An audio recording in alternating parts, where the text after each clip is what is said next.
Hey, welcome to the RHE podcast. That's respect, humility, and empathy. And today we are here with Robert, who is a veteran of the U.S. military, 22 years. I understand Robert's been to Korea. I also understand he is a prolific writer, and I think he is an atheist like me. Anti-theist. Anti-theist. Ooh, that's the next Yes. level up. All right. All right. The Isaiah. higher evolved atheist. Robert, thank you all for joining us today. We really want to thank you, Robert, for your time, not only just for your time, but for your service to our country. I live in South Korea, Robert, so I'm especially grateful for your service. But, you know, every time I'm out, I love to see our army guys or policemen out. I buy them a coffee or something because I'm just really grateful for your service, because you keep the rest of us safe by doing such a hard job. So thank you. Do you have any fond memories or anything you'd like to share about your time in Korea? Oh, man, I would kill for a good bowl of bulgogi, but I can't seem to find that here. But, you know, I have to say, there was a place I used to love to go. It's called the Burn-In Hall. I don't know if it's still there. It was in Seoul. I was stationed in Yongsan, and it was a great little cigar bar. I love a good cigar. It was one of those nice. It was almost like something out of the Roaring 20s. I mean, you had Rat Pack playing in the music in the background. Nice chairs to sit in. It was a great place to sit down, blow a few thousand won on cigars, shoot the breeze, tell jokes, talk politics, and just whatever. Spend time with people. For a long period of time. And that's what I've always liked about cigars, is because they take so long to smoke, it's a very social activity. You're going to spend 30 minutes to 90 minutes on it. So you have to have that leisure time, and you're not doing anything else. So you shoot the breeze. That's why I love them. Hey, Marshall, so I got to tell you a little something about Korea. It's really hard, unless you're military, to get basic goods that you like. That like Doritos, for example. If you want to eat Doritos, it's like Korean Doritos. So they're not very good. So I had a military connection. Every week we'd meet in a dark alley. He'd bring me Twinkies and energy drinks and chips, man. It was awesome. We want to open up with a little friendly fire and just ask you a few questions about yourself or some hypothetical situations. So just to gauge you a little bit. So hope you don't mind. You ready? Not at all. Go ahead. Okay, so, all right. So if you could colonize any one planet, which one would it be? Any planet. Does that include the gas giants? Yeah. I just pretend you could make land there. You know what? I would actually go another way on that. I would think long term and go with Pluto. I know it's not technically a planet, but I would still have to go with Pluto, because when our sun expands, Pluto will be prime real estate, and it will be oceanfront property and everything. It will be in the habitable zone. That's hilarious. Oh my God, I would never expect someone to say something like that. But okay, Marshall. Hey, think long term. All right. You've got You get a free ticket to anywhere in the world, a free trip, everything paid for, all expenses paid. You get to take a date with you. Where do you go? Tough call. Anywhere in the world.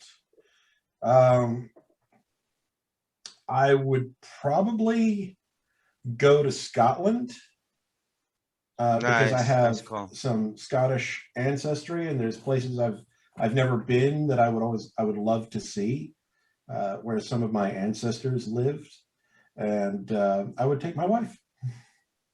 We've been married for a little over 20 years now. What's your favorite pizza topping? In combination, it would have to be pepperoni and pineapple. By itself, just pepperoni. All right. You're in a desert, walking along in the sand, when all of a sudden you look down and you see a tortoise. You flip it over on its back. The tortoise lays on its back, its belly baking in the hot sun, beating its legs, trying to turn itself over. But it can't, not without your help. But you're not helping. Why aren't you helping? Obviously, I'm cooking the tortoise to eat it. I must be hungry. Was that like a riddle? It is from the movie Blade Runner, and it is a test to Oh. tell whether the person who is being questioned is either a real Is a psychopath? human or a synthetic human created, by a corporation to do work on distant Okay. planets. Really? So yeah, so it's from the movie Blade Oh, Runner. so he's a cyborg. Are you saying he's a cyborg? He's All what right, they call a Robert, last replicant. question. Last question, Robert. Mhm. If you, this is a bad one, but if you had to listen to one song on repeat, looped over for the rest of your life, barring Never Gonna Let You Down by Rick Astley, that's the only song you can't choose. But what song would you choose? Beethoven's Ninth Symphony in D minor. Even play in your sleep. It'd also play in your sleep. Oh yeah, that one. Yeah, Beethoven's Ninth Symphony in D minor. Love it. All right. There we go. All right, that works. There we go. So Right. So now we've got a Clockwork Orange reference here, because Alex in Clockwork Orange was a big fan of Beethoven. Starting to trip me out. That. You're starting to trip me out, man. That's all I can say. All right, Robert, I want to ask you a quick question first. This is not primarily about atheism, though Marshall is a soft atheist. I'm a Christian myself, but you would describe yourself as an anti-theist? Yes. Okay, and explain a little bit about that, just in like a couple of sentences, and why it is exactly that you consider yourself an atheist, and even further than an atheist and anti-theist, please. Because I consider religion to be, in general, inherently harmful. Now, this isn't 100%. I'm not saying that, oh, you're a Christian, therefore you're a bad person, any more than I'm saying, oh, you're a Muslim, therefore you're a terrorist. That's not what I believe.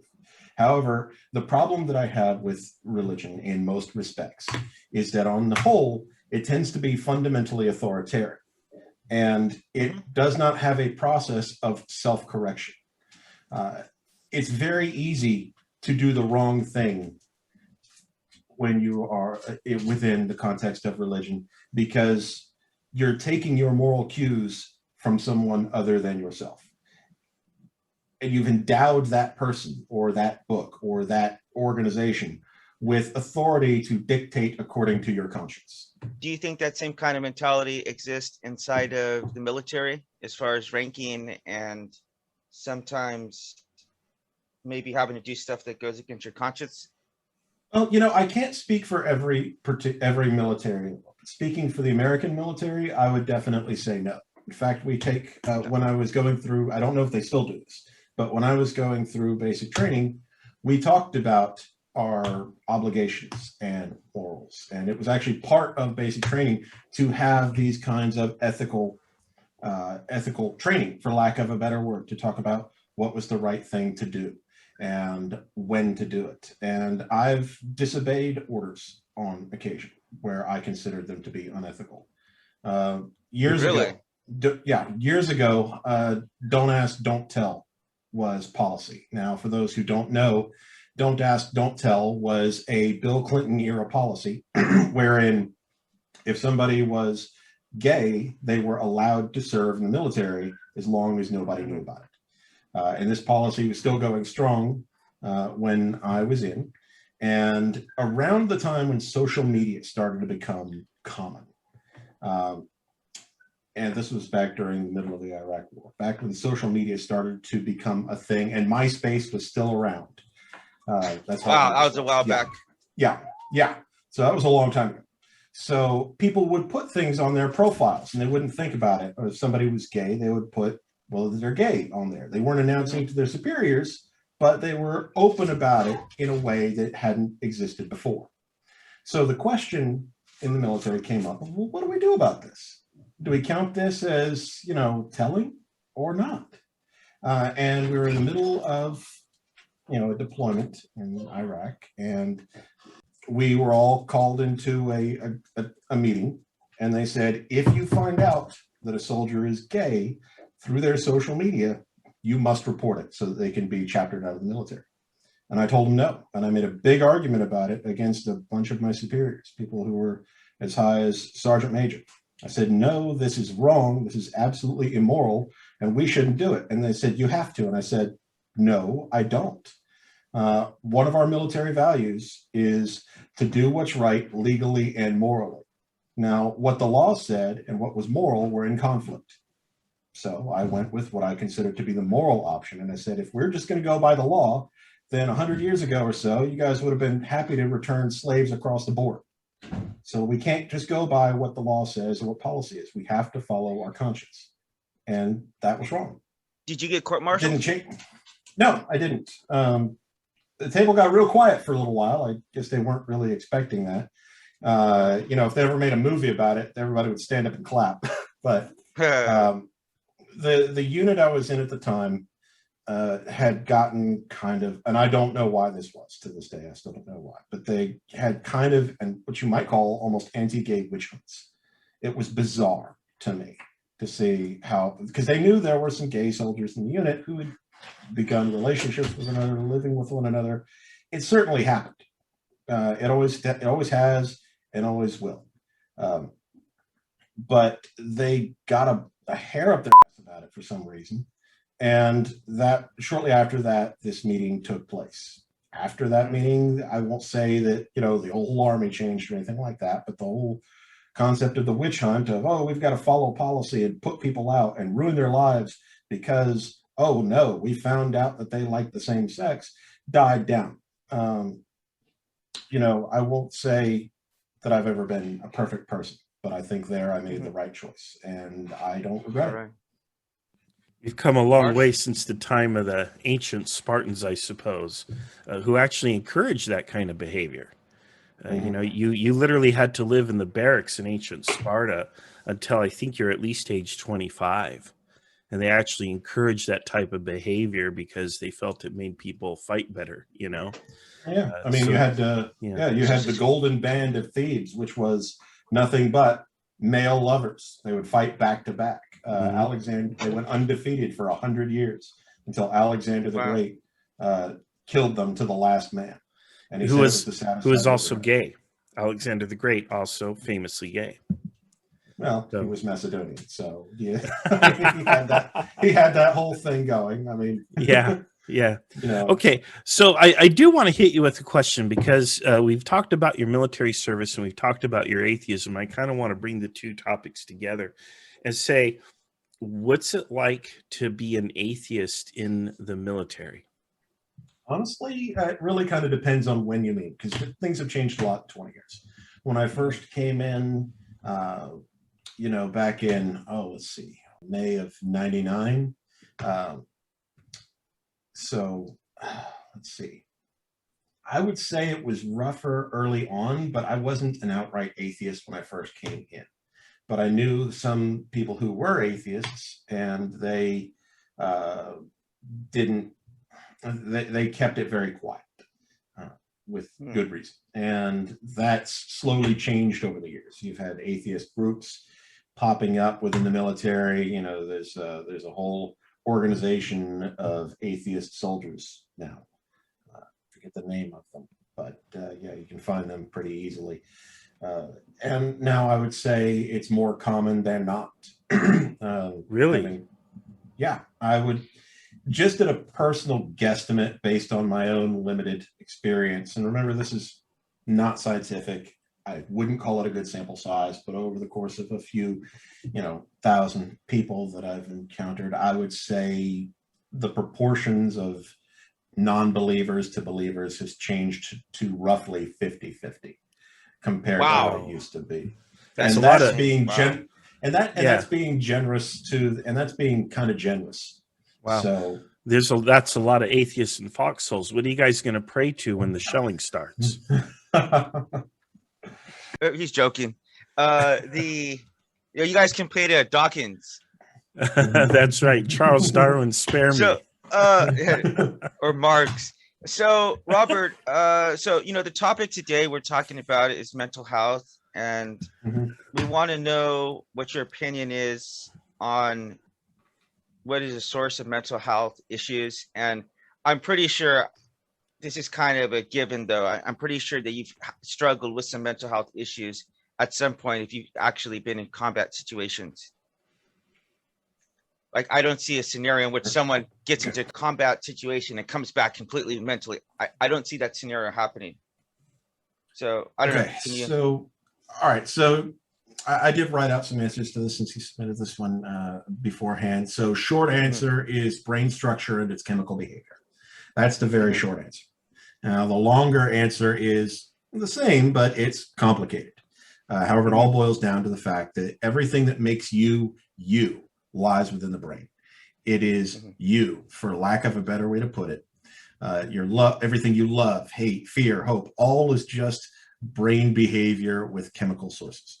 This is why our brains respond to physical stimuli, why it's treatable or alterable with chemicals, why memories are strengthened for long-term recall or lost over time or as a result of injury. We don't know everything about the brain yet, but you can see all this stuff in action with an MRI, and they're now even building machines. I was reading an article about this quite recently. I think I still have a copy of. They're building machines that are able to start constructing on a screen the things you imagine in your mind. Yeah, it's really amazing. They were doing this over 20 years ago, but it's come a long way since then. So the brain may be more complicated than, say, our spleens, but I mean, it's still just another organ, and there's nothing mystical or supernatural about it. So all mental illness is sourced in some way up here, and that's what needs to be treated. Myself, I don't think I necessarily could be said to have struggled severely with mental illness. I consider myself a very resilient person. I don't suffer from depression or psychosis.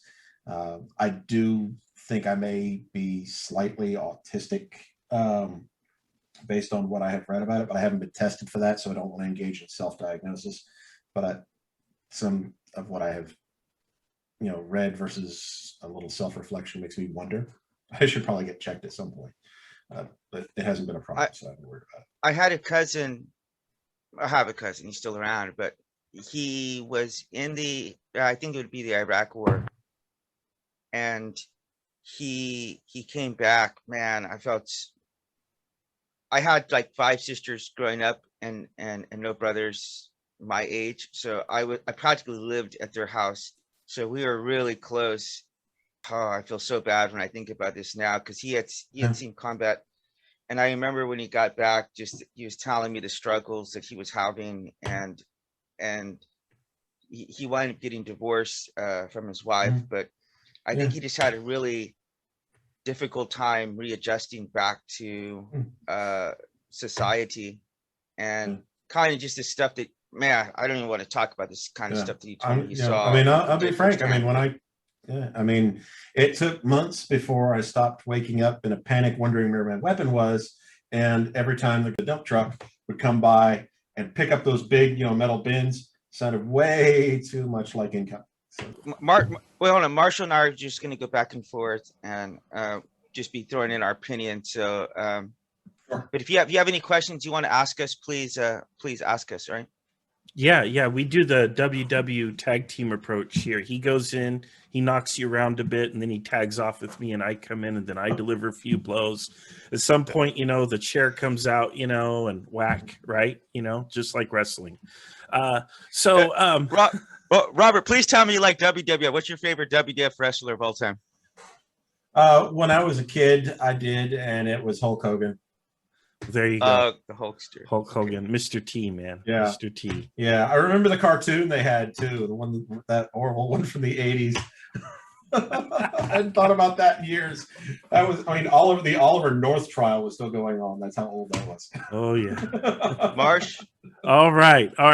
How do you practice mental health self-care in the military? Like, what do you do?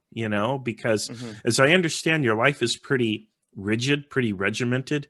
You're active during this time. This is what you do. You have to do, probably a lot of cleaning and other kind of side duties. Then you have your regular job, I would reckon. I don't know how much privacy you get, but probably not a heck of a whole lot. So how the heck do you maintain your mental health without having to check yourself into a psychiatrist under those conditions, especially probably in a combat zone? I mean, they do. I will say this: the Army has come a long way over the last 20 years in terms of helping support that. In the past, and I wish I could say distant past, but I can't. In the past, mental health issues were considered some sort of a sign of weakness, that there was a defect in the person, but they have been for at least 10 years trying to change that, as military suicide rates have been high and everything else. In our daily life, I mean, if we do have, and this is, we do have various services for mental health that people can use. Speaking for myself, I keep a very active mind. I involve myself in reading and studying and writing and a creative outlet and things that keep me healthy. And of course, there's always extracurriculars and other activities. And in combat zone, it's a little bit different, but if you stay busy enough, then the time flies like that, So Robert, it will vary from person to person, but that's me. Robert, I want to ask you, first of all, just really quick, just a little side note. Do your parents know about your atheism? My father does. I don't believe my mother does. I have not made it an issue. So it wasn't something I intended to bring up to them because my parents are very, very old. My older sister found out first. She found out from something I had said on Facebook, and she immediately called me up and wanted me to watch a sermon and so on and so forth. Wow. They live in fear of my immortal soul. So it's unfortunate, and it created a big divide between myself, my father, and some of my siblings. I'm pretty sure most of them know, but I haven't been an issue with most of them. I got an interesting story to tell you, because the last time I ever saw my mother,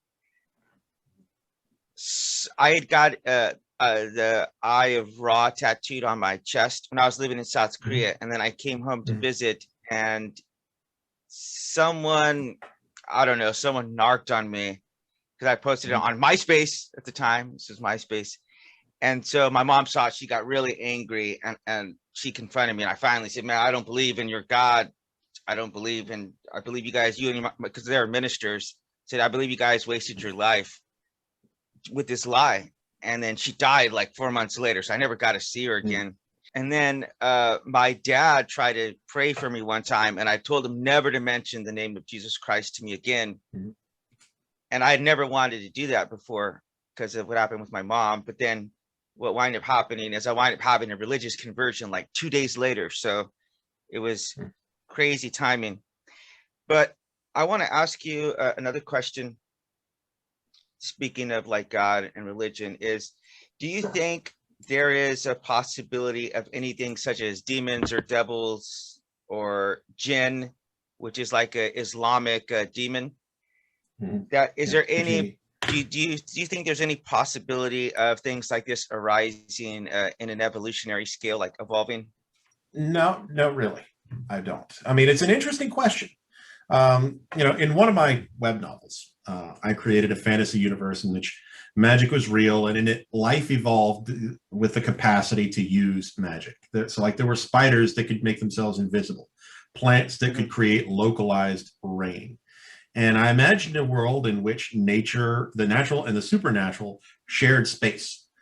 In an environment like that, it would be conceivable for something like a soul to evolve, almost like an organ, through a selection process based on this kind of fictional magic system. It would be possible for magic beings to evolve through the same process of natural selection that we have, only being influenced by the presence of magic to take forms that they do. But in this reality that we experience, I don't even really have a particularly good definition for what a soul is supposed to do, let alone what it's really supposed to be made of, or to tell if it were present, or how we would tell if it were present at all. So the idea of souls seems to me to be just this old mystical idea by early people to explain why some things were living and others were not. Like, imagine you knew nothing. Like, you were a hunter-gatherer 150,000 years ago. You could tell that you were alive, that animals were alive. You might have conceived of plants as being living things, having seen them grow and whatnot. But you'd know that, say, rocks probably weren't alive. You would be trying to figure out, why is this thing living, but this other thing isn't? And why do I die? Why do I stop living? So the idea of a spirit is appealing because it offers an explanation for a state of living and non-living, and how something could go from the former to the latter. So it's basically, to me, like an early attempt to explain what wasn't really understood. So I wouldn't really say it's possible for something like that to evolve in our world, because we simply don't have those aspects to it. So I got a question for you, and this is, I want to speak to you as a father here, because I do have a daughter. And so one of the things that I would find the hardest to be an atheist now, I was an atheist in the past, but I think one of the things that would cause me so much grief at this point, being a father, is to have the belief, the knowledge that I would never see my daughter again. And so because you die and you're done. And I think if I'm putting myself in the shoes of an atheist, I think every day it would make every day with your child just that much more precious, and that you want to cherish at every last moment, because you believe that this is all you got. And in that sense, I do believe that atheism has a bit of an upper hand on Christianity, or the belief in God, because we can put off whatever, we can put certain things off, and we don't feel like we have to accomplish everything in this life. So how does that influence you as being a father?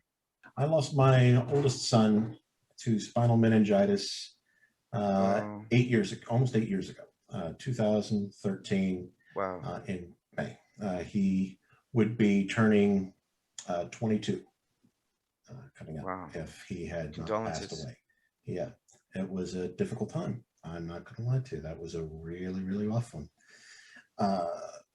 Speaking as a father, it does make all, knowing that this is it, these, the moments that we have, they do become more precious. And I do have people ask, well, what if you've lost a child? I did.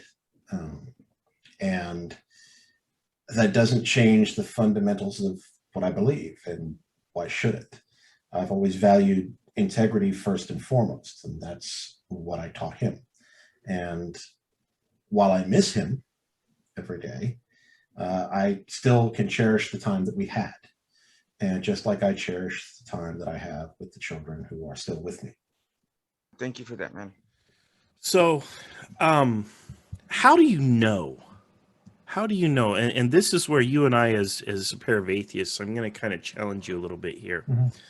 How do you know that the natural realm is all that there is? Or do you not know that? Are you more of an agnostic atheist, or what? Well, all right. So this is where we're going to start getting longer answers, because these are going to be more complicated questions. So I hope that's okay. The first thing I would ask, and I hate to answer a question with a question, but first, what does it mean to say you have knowledge? And I often bring up the coffee cup example, because I always have a coffee cup and it always has coffee in it.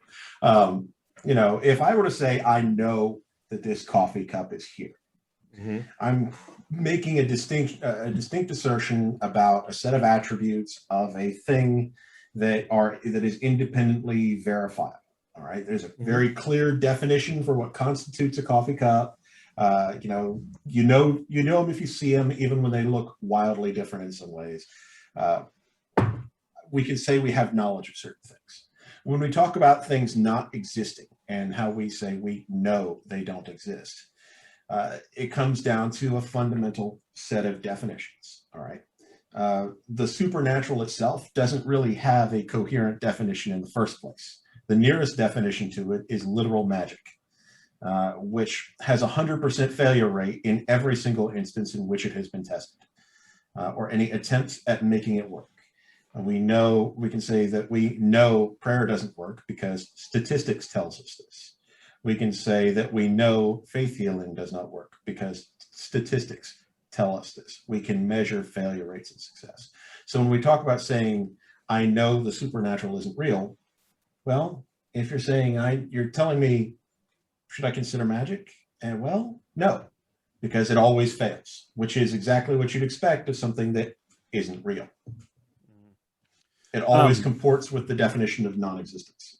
See, I view the supernatural. See, this is why I'm kind of what we call an agnostic atheist or a soft atheist, like a 5 or 6 on the Dawkins scale, but not a hard 7. Because to me, the natural realm is that which can be measured. That's the essence of all science, right? To measure everything in the universe, even if we don't have the tools or the methodology to measure, we can conceptualize, hey, we should be able to detect and measure these things. But then outside of the universe, outside of space and time, which we don't even know if there is an outside the universe. We don't even know that time exists outside of the universe. Time is a dimension of this universe. But I can't make a knowledge claim about what I don't know because I have no way of measuring what's outside the universe. So I refer to that as the supernatural. And because it is possible, you know, that this expanding universe could be expanding into something, or that this universe, which is 13.8 billion years old, that perhaps there was something before, even though I can't be sure that there's a before. But I can't be sure that there's not a before. And because I can't be sure of that, I can't say with absolute certainty that there is no God or no first cause, no creator, no supernatural. Now, the attributes of God, as Christians and most theists describe him, I'm 100% certain that doesn't exist. That's why I say I'm agnostic on the whole question, but I'm an atheist in your religion, because nobody has been able to draw the connection between this very slender, vague possibility that there's something supernatural, which for me means outside the natural realm, outside the universe.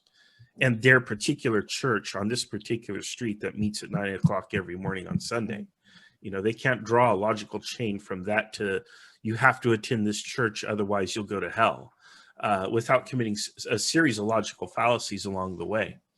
So that's me. But as an anti-theist, what do you make of my take on that? This is your chance to dish out, you know. Okay, so I judgment on me. Yeah, sure. I mean, I'm not going to disagree with you. I mean, I have to remain open, no matter how certain that I am. I have to remain open to the possibility of error. So when I say I know it's not part of this universe, I mean, this universe is the only thing I can speak of. This may be the only universe. There may be more.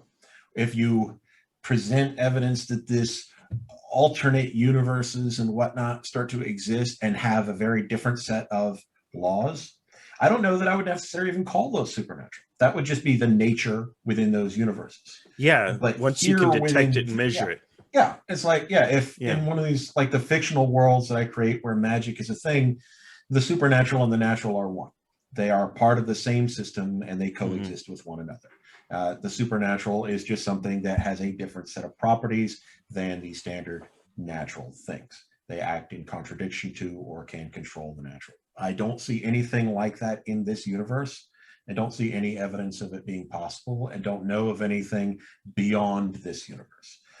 So to the greatest degree that reasonable certainty can be ascribed to me, I would say that I have that. But anything beyond this universe, up for grabs.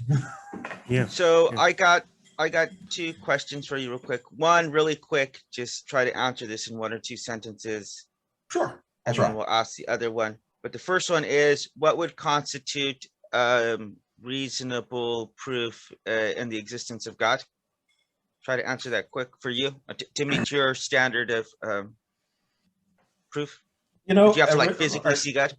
Physically seeing would be a nice start, but I have I actually have a consistent test that I have applied to this kind of thing. A deity, in the traditional I know everything kind of sense of a deity. A deity would have knowledge that I lack. All right. No, that doesn't mean that everybody who knows something that I don't is a god. But a starting point would be a demonstration of verifiable knowledge that could not be obtained outside of having a sort of supernatural skill set. For example, I have had all manner of people say, oh, God talks to me. including family members who are quite devout. But if I were to write down a 26 character alphanumeric sequence, do you think I could and ask every person to say, hey, have God tell you what this sequence is? Do you think I could ever find anybody whose communications with God would provide the answer to that question? I'll tell you the answer is no. I've never met anybody that could. And if I wrote this down and put it in my wallet and God says, hey, I exist, I have knowledge that you don't, my first question is going to be, okay, what's the sequence? Okay, Show me you that's know reasonable. something that you couldn't have known otherwise. That's it. That's reasonable. I think I heard Sam Harris making that same argument. But getting back to the topic of mental health, I want to ask you a question that what should be punishment for people who commit crimes because of the fact that I would say, like, if you're out committing a crime, it seems like in some way, shape, or another, you would have to have some degree of mental health issues, because if you're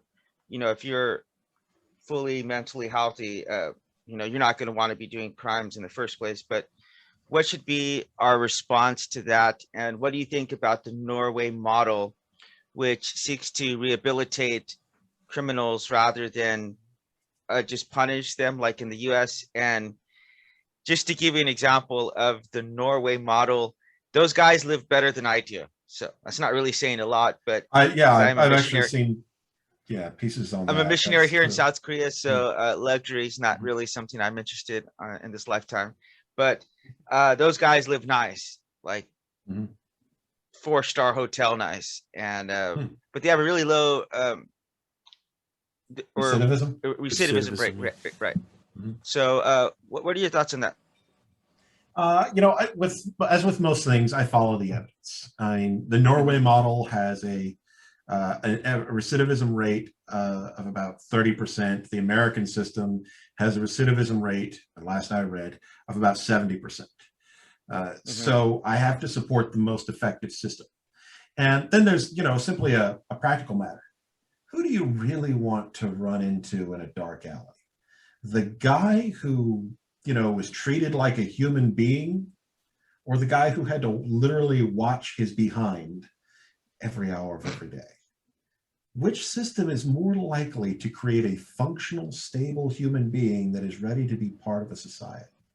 Right. The American system is fundamentally about retribution, which makes us feel good in a way that is not, not something I like about human nature. Everybody loves a revenge story.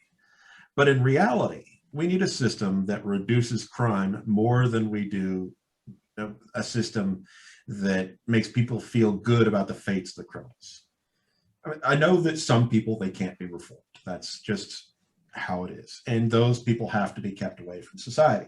We don't want psychopaths roaming the street. We don't need people who simply cannot function within our society. But on the whole, I mean, if somebody steals a jacket, I don't want them watching their behinds for the next 5 years and then having them re-enter society with no skills or preparation to function out here. The practical system of reformation, rehabilitation seems to be the more effective. So I have to support that. You know what? Speaking of stealing stuff, I do want to talk about this real quick. I actually was a kleptomaniac for a time in my life. I got involved in crime and vandalism very early on in my life. We adopted a lot of children into our family. And one of these boys in particular came from a very bad background. And I don't think my parents were even thinking about what kind of effects he might have on me, but he used to take me out stealing and vandalizing and stuff. And that stayed with me well into adulthood till I got caught at the age of 20, maybe 20. It was one of the most embarrassing things ever. But I think that the kleptomaniac, I do think it is a legitimate kind of mental health issue that people need to not there needs to be punishment. I'm not saying that there's not punishment, but I think treating things like that and understanding, actually, I really didn't understand why I was doing it, but I think when I got counseling and I understand the way that I was functioning and the unhealthy behavior I had developed, it was very helpful for me. So I think society is best when you're able to deal with things and you're able to not have to live in fear of what people are going to think, because a lot of people have mental health stigmas. There's a lot of stigma behind it. In fact, I remember growing up, that was like the worst insult you could say to someone, like, oh man, you need help, like you got issues, da da da. It was like it was getting owned by somebody, and I think, especially as being a Latino male, there was like this, you do not show weakness. Marshall was mentioning it about not showing weakness. And so I really would like to see, part of the reason why we're talking about this, because I do really want to destigmatize it. Hey, I got counseling. I was a kleptomaniac. I was an alcoholic. I was divorced, and understanding the reason why I was doing things was very important to get to the next step, to stop behaving that way. But what do you think the causes of substance abuse are? And what do you think about Oregon making substances legal now? And what should be our response to society as far as a drug addiction? As far as I'm not too familiar with Oregon state law, but I mean, depending on how they've handled it, I would treat it like alcohol. Fine if you do it and don't hurt anyone, not fine if you start becoming a negligent parent, operate heavy machinery, drive a car, etc. What you do, as long as you're not harming anyone, is more or less generally fine by me. As far as the causes of substance abuse, I mean, that's wildly varied. I mean, that's going to depend on the age, the demographic, but a lot of individual reasons. I mean, I think a lot of people self-medicate. People who have mental health issues will often self-medicate with substances trying to treat themselves, which is not the best decision in the world, but it's an understandable choice, especially given that we're already talking about somebody who needs medication in the first place. Some people are forced to take illicit substances, deliberately get them addicted to manipulate or harm them. And some people do these things by accident. Some people get addicted to things like opiates because they've gone to the hospital and that's what they took for pain. And there's a lot of different reasons behind substance abuse. So there's no one clear answer to that. But my overwhelming answer is that it should be treated as a medical issue and only a criminal issue if there is some overt, reckless, harmful, or dangerous behavior outside of that. Okay. Yeah, I got a couple questions I want to tack on to this. Sure. The first of which is, what would your advice then be to a person who is struggling with some kind of issue? And I know there's a lot of people who might be in denial about it, or maybe they don't fully appreciate the severity of their issue, but they know that there's some kind of struggle or strife going on some level. What would you say to those people? Number one, it happened. It's not a defect in your worth as a person. It doesn't mean that you're weak. It's no different than any other injury. We don't mock somebody as weak for using a wheelchair when their legs are broken. We don't mock somebody as weak for going to a doctor to get a bullet extracted when they get shot. Your mind is just your brain is just another muscle, and it requires treatment just like anything else that may be sick or injured or anything else. We don't think something's wrong with somebody personally if they sneeze because they've got a cold. So we shouldn't treat mental illness as if it's some special category. What I would say is, number one, know that you're not alone. And number two, there's resources out there for you to get help, and that you deserve help to get the best kind of life you can out of this existence. What would you say to the person who thinks that mental health issues are a sign of weakness? I would ask them, why they necessarily think that. Because what their answer is will kind of depend on my response. I mean, if it's somebody, I don't know, do you ever go onto Reddit? Yeah. Yeah, you ever been to a subreddit called r/, I Am Very Badass? No, I haven't heard of it. It's hilarious. Everybody knows that one guy who's like, oh, I'm so tough. I'm a real man. I'll kiss my ass and drink all them beers. And they're the one who's like, I'm so that it's those posts. The internet tough guys get put on blast for everybody to laugh at. And typically, I think if you really pressed most people, they'd know better. But then you get the ones who are convinced that the action hero mythos of the guy who can mow down a bunch of people and then sleep at night without a problem and be perfectly fine forever. They think that's what the ideal to aspire to, and anything who falls short of that is, just pathetic and weak. And that's just somebody with no life experience right there. Could that be a mental issue in and of itself? I mean, there are people who have like a higher sense of a danger threshold, a lower response to danger in terms of emotional sense, a lower flight or fight response. I don't know that I would necessarily call it an issue. I mean, if you're a bomb diffuser, that's kind of what you want.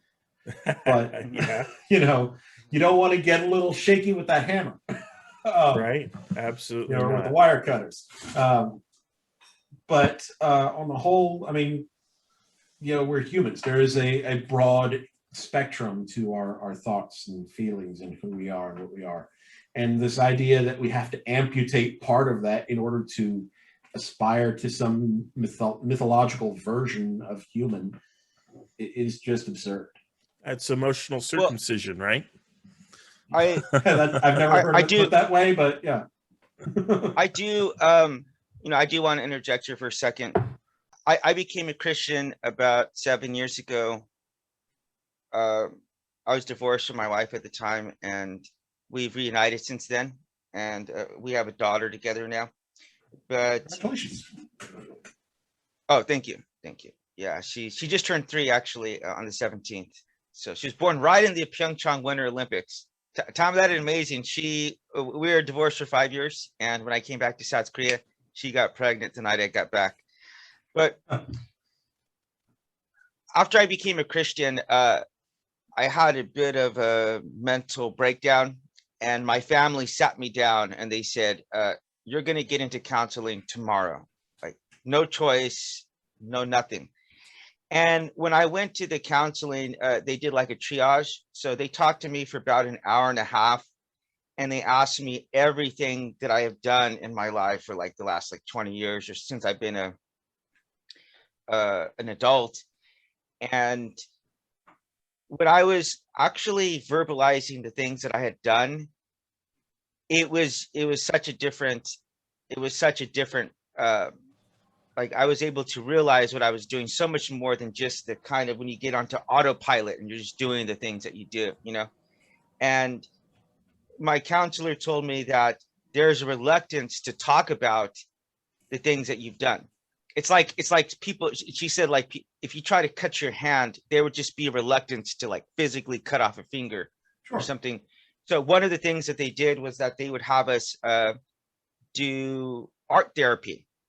And because they said, whenever you don't have to talk about it or write it down, you have a more free flowing thoughts. So I did do that, and it was very helpful. But I think that's a very biblical, it's a very biblical truth that the Bible describes God as being a light. And the book of Hebrews said that everything is going to be exposed by his light.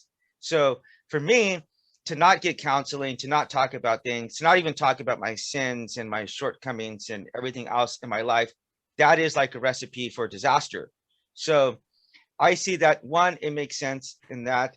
Two, the Bible talks about 2 different things, but it talks about, it says like you could sum up the whole Bible in like 2 sentences. So it says that love people and love God. And so yourself is also a person, and taking care of yourself. People always see like, oh, love my neighbor as myself. And they also forget to think that also includes yourself. So you have to love yourself. You have to show self-care. The humility that comes in with the H in this letter is that to admit that we have these faults, these flaws in our lives, and that there's nothing to be ashamed of. The only thing to be really ashamed of is to deny it and being in denial and hiding your head in the sand or hiding behind the Bible. I'll tell you this, a lot of Christians do that. They hide behind the Bible, like, oh, I just have Jesus Christ. Like, I don't need to go get counseling. I don't need to exercise. I don't need to do that. All I have is Jesus, Jesus, Jesus. So that can also, people can go overboard with that as well. First of all, I just really just want to say thank you for your responses, Robert. You've clearly given these a lot of thought. I'm more than happy to. It's good questions. It's worth my time. Okay, so the last one is, what do you think should be done for the homeless or mentally healthy people like who are in Skid Row, like in Los Angeles? Because I'm not sure. I think I told you this. Did you get to see the Elisha Lamb story? Yes, I did. There was I want to say it was on Netflix, or was it on Hulu? Well, one of Netflix or Hulu, one of the two. Yeah. So, but yeah, I saw the video about that, and that was on. I actually first heard about that on a channel I would put on for background music, noise sometimes, called Strange and Scary Mysteries, and it showed some of the video of her looking around like she was being followed and like she was worried that somebody was after her. And for people wondered if maybe that was the case and if somebody had done something to her. That was tragic, really was.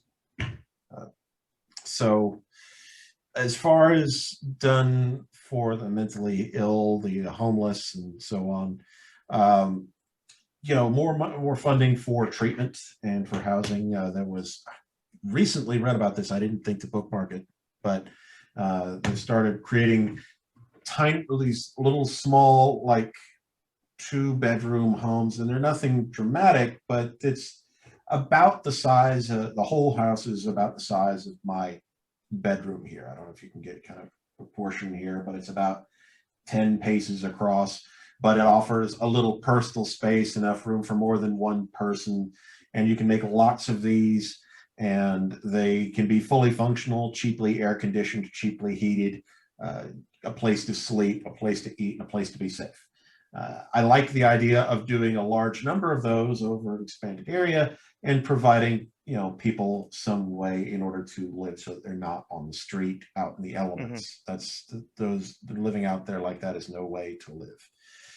And as far as the mentally ill, more money for treatment, more facilities, and honestly a more honest discussion about this kind of thing as a society, so we can destigmatize it as much as possible. So somebody could say, oh, you know what, I need help, or recognize that they need help, because sometimes people don't want to admit that they have a problem for a variety of reasons, some of which are the fact that we do still have that stigma about it.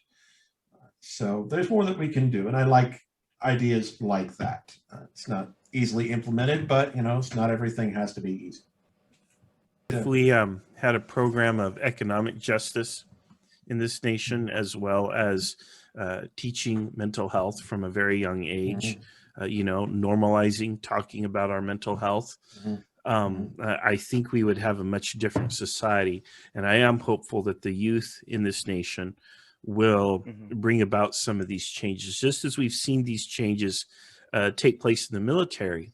I'd also like to see changes like that take place throughout the educational system and throughout our society as a whole. So yeah, I would add to that, actually, since you bring up education, giving people some job skills along the way so that they would have a skill that would let them get employment would be a big step forward too. If somebody's homeless, okay, well, I say if you don't have a home, you should automatically be eligible for some sort of a certification program that would let you get a job and get your life in order. I think that wouldn't be a bad thing either. Yeah, there seems to be. I would even pay them for it, contingent upon performance. There seems to be a fetish with getting kids into geometry, trigonometry, calculus, and other advanced coursework in high school, when actually we're leaving a lot of basic stuff behind on the table in elementary school. So I remember growing up, one of my elementary school teachers very specifically said, America has the best education system in the world, because everybody gets the opportunity to go to college. And she gave like Germany or China as an example, where you have to take tests early on to determine whether or not you'd even be eligible to get into college. So South Korea, in South Korea, kids have to take like high school exams. And so some of them, they just, if it's really low, then the last couple of years in high school, they're just learning a trade. So they'll graduate and they'll already know how to do hair, or to learn how to work on a car, or to learn how to do some sort of computer designing. And so the idea that everyone needs to go to college, or that there's some kind of shame and like working with your hands or being a mechanic, those guys actually make really decent money. So I think more trading, you know, it would be really good. I've seen the model here alive and well in South Korea, and it works really well. So Rob, I want to know, do you have anything that we could look up as far as your writings, or do you have any websites or any social media, anything like that? Sure. I mean, I release on a website called Royal Road. They host a lot of web novels, and there's my Patreon, which is patreon.com/telling stories. I've started compiling these into ebooks, which I release a couple times, which I'm going to be releasing a couple times a month. Most of my stuff is freelance. It's privately paid for. It's amazing what people will pay for a good story. But I do get to release all of that through those mediums. And Great. It's funny how I got started on this. If you want that story, that's actually kind of weird. It's weird and we'll have to have you. I'll tell you what, we'll have you back for another issue, and we'll just talk about creative writing and stuff like that, because I do some writing as well. So yeah. With that being said, Robert, we really want to thank you for your time. You had a lot of great insights, and you're very articulate, and you're looks like you're all around good guy, man. I really enjoy this time. I think if we ever meet in person, I think we'd go out for a nice pepperoni and pineapple pizza, and we'd have a good little talk in person. Yeah. Well, if you want to, we could do that sometime if you're ever in Louisville. In the meantime, if you're looking for something good to read, my most recent one is a book called Who Endures. It's from the Latin saying, who endures conquers. It's a running joke among my readership that everything is a reference. So you'll find all kinds of like little historical nuggets and philosophy nuggets and all kinds of other stuff in there, references to like various ancient religions. I love throwing that stuff into fiction. So, have fun with it.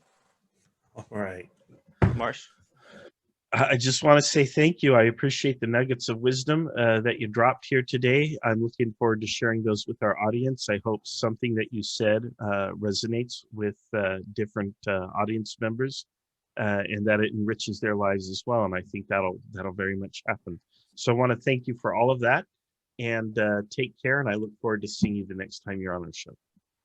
All right. Well, thanks. It's been a pleasure. You guys are great. Have a great 2021. You got it. Last question. Favorite rock and roll band of all time, Robert? Metallica. Oh, good choice. That's without hesitation. All right. I love the Black Album. Yeah. Oh yeah. All right. That's one of the all-time favorites. All right. Well, thank you for joining us today at RHE Podcast, and we look forward to seeing you again. Thank you.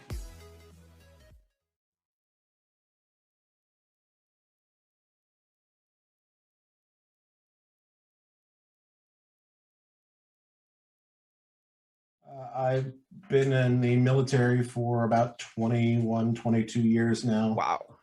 Time flies, right? About 16 of those were active years, including deployments to Iraq and Afghanistan a couple of times, including the Bush Surge. Worst travel agency ever, by the way.